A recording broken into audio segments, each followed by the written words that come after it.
Assalamualaikum. Sahabat-sahabatku yang dirahmati Allah. Semoga kebaikan dan keberkahan senantiasa menyertai hari-hari kalian. Hari ini, kita akan menyimak sebuah kisah yang penuh hikmah, menggetarkan hati, dan mungkin membuat kita merenung dalam-dalam. Di sebuah desa terpencil, kehebohan pecah ketika seekor kambing milik seorang polisi bernama Pak Wira melahirkan sesuatu yang tidak masuk akal. Bukan anak kambing biasa, melainkan dua bayi manusia kembar laki-laki dan perempuan. Peristiwa ini terjadi tepat setelah Pak Wira. Apa yang terjadi selanjutnya? Apakah ini sekadar kisah tentang tindakan kriminal? Atau ada cerita pilu di baliknya yang patut kita renungkan? Mari kita gali lebih dalam. Sebelum mulai, hadiahkan sholawat untuk kekasih Allah bagi yang beragama Islam. Yuk, tuliskan sholawat Nabi di kolom komentar sebagai bukti cinta kita kepada Rasulullah. Semoga sholawat ini menjadi penerang di hari akhir dan mengantarkan kita pada syafaat beliau. Amin. Dukung dakwah ini dengan like dan subscribe. Dukungan kalian bukan sekadar like, tapi juga amal jariah yang pahalanya terus mengalir. Setiap share, like, dan komentar baik kalian adalah langkah kecil untuk menyebarkan kebaikan Islam. Malam itu langit desa Sumberjati benar-benar hitam. Tidak ada bintang, tidak ada rembulan. Angin dingin berhembus pelan, membawa aroma tanah basah yang aneh. Rumah Pak Wira, seorang polisi yang terkenal keras di desa itu, tampak gelap. Hanya satu lampu temaram menggantung di depan kandang kambing belakang rumahnya. Tiba-tiba, dari arah kandang terdengar suara jeritan aneh. Bukan suara kambing biasa, melainkan jeritan panjang yang melengking hingga membuat bulu kuduk berdiri. Istrinya, Bu Sari, yang sedang menyiapkan teh di dapur, sontak menjatuhkan cangkir dari tangannya. Pak Wira yang baru saja pulang dinas, bergegas keluar. Dengan langkah tergesa, ia membawa senter kecil. Cahaya senter yang bergoyang-goyang memperlihatkan kandang yang berguncang hebat. Seekor kambing putih miliknya terlihat menggelepar kesakitan, tubuhnya berkeringat deras. Dengan wajah panik, Pak Wira membuka pintu kandang. Ia bermaksud membantu persalinan kambing itu. Namun saat melihat apa yang keluar dari perut kambing, ia langsung terpaku. Mata Pak Wira membelalak. Bukan anak kambing yang keluar, melainkan sesosok bayi manusia mungil, merah, menangis lirih. Belum sempat ia memproses apa yang baru saja terjadi, kambing itu kembali menggeliat. Dari dalam rahimnya, keluar lagi satu sosok bayi lain. Kembar. Seorang bayi laki-laki dan seorang bayi perempuan, keduanya masih berlendir, menangis dalam tumpukan jerami berlumuran darah. Pak Wira mundur perlahan, wajahnya pucat seperti tidak berdarah. Ia menelan ludah keras-keras. Bu Sari yang baru menyusul ke belakang, menjerit histeris melihat pemandangan di depannya. Astagfirullah, Wira, ini apa ini? Suaranya bergetar.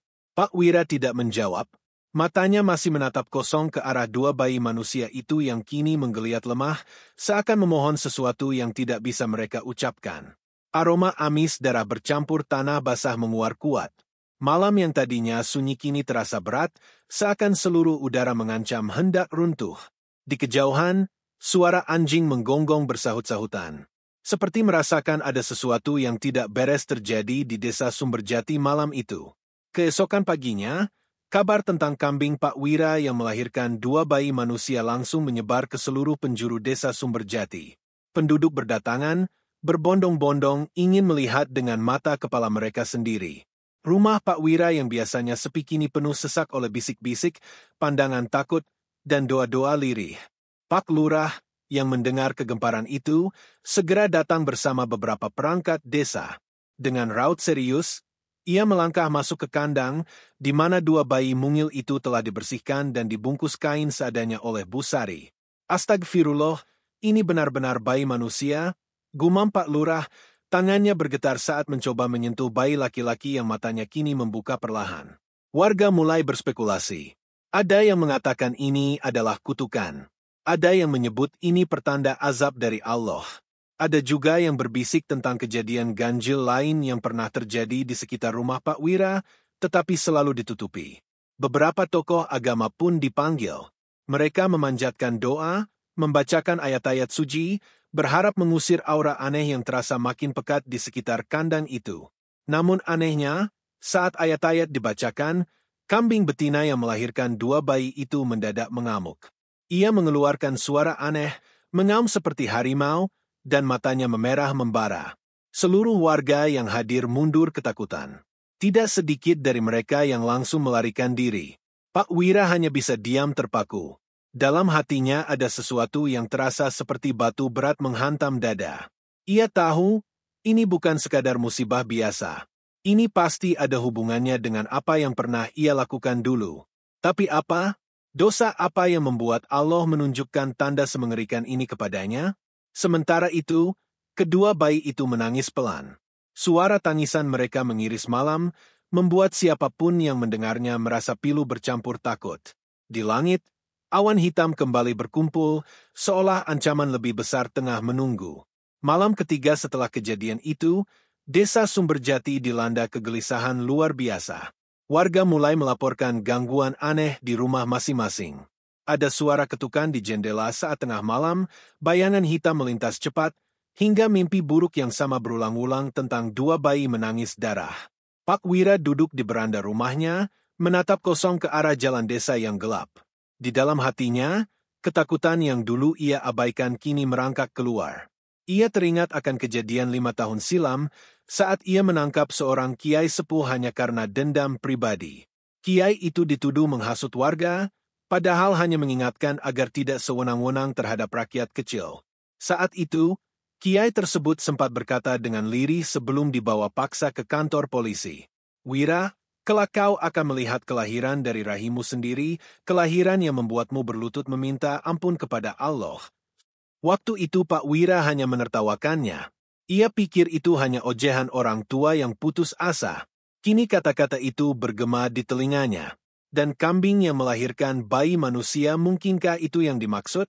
Pak Wira memejamkan mata. Tubuhnya bergetar hebat. Rasa sesal dan takut menghantam bersamaan, namun semuanya sudah terlambat. Di dalam rumah, kedua bayi itu tidak berhenti menangis. Suaranya semakin seram, kadang terdengar seperti ribuan suara tumpang tindih. Istrinya sudah jatuh sakit, tubuhnya lemah, wajahnya pucat pasi. Pak Wira tahu, ini baru permulaan, dan sesuatu yang lebih mengerikan sedang menunggu di depan. Malam itu, tidak ada warga yang berani keluar rumah. Desa Sumberjati seperti mati. Angin kencang berhembus, membawa bau busuk menyengat dari arah rumah Pak Wira. Jam 2 malam, tiba-tiba terdengar suara gemuruh dari kandang. Pak Wira yang tengah terjaga, bergegas keluar. Dengan senter di tangan, ia menyusuri pekarangan yang kini penuh dengan bayangan bergerak. Saat ia sampai di kandang, pemandangan yang mengerikan menyambutnya. Kambing yang melahirkan bayi itu kini sudah berubah wujud. Tubuhnya membengkak, matanya merah membara, dan dari mulutnya keluar suara-suara manusia minta tolong. Pak Wira hampir menjatuhkan senternya. Jantungnya berdegup liar. Tanpa sadar, ia mundur perlahan. Tiba-tiba dari balik kandang, sosok kiai sepuh yang dulu pernah ia aniaya muncul. Sosok itu mengenakan pakaian putih lusuh, matanya menatap tajam menusuk. "Wira, inilah akibatmu." Suara itu berat dan bergema, seolah datang dari dalam tanah. Pak Wira berteriak, namun suaranya hilang ditelan angin. Ia berlari masuk ke rumah, namun pintu rumahnya kini tertutup rapat, seolah menolaknya masuk. Di belakangnya, suara tangisan bayi dan tawa menyeramkan membaur menjadi satu, mengejar langkahnya. Pak Wira tersungkur di tanah. Tubuhnya lemas, pikirannya kabur. Di kejauhan, suara adzan subuh berkumandang lirih. Namun sinarnya tidak lagi membawa ketenangan, melainkan tanda dimulainya teror baru. Saat fajar mulai merekah, kedua bayi itu mendadak berhenti menangis. Tubuh mereka memancarkan sinar samar, dan di dada masing-masing, tampak tanda aneh seperti huruf yang tidak dikenali. Bu Sari, yang tubuhnya semakin lemah, memanggil Pak Lurah dan tokoh agama desa untuk datang. Mereka meneliti tanda itu dengan rasa takut yang bercampur penasaran.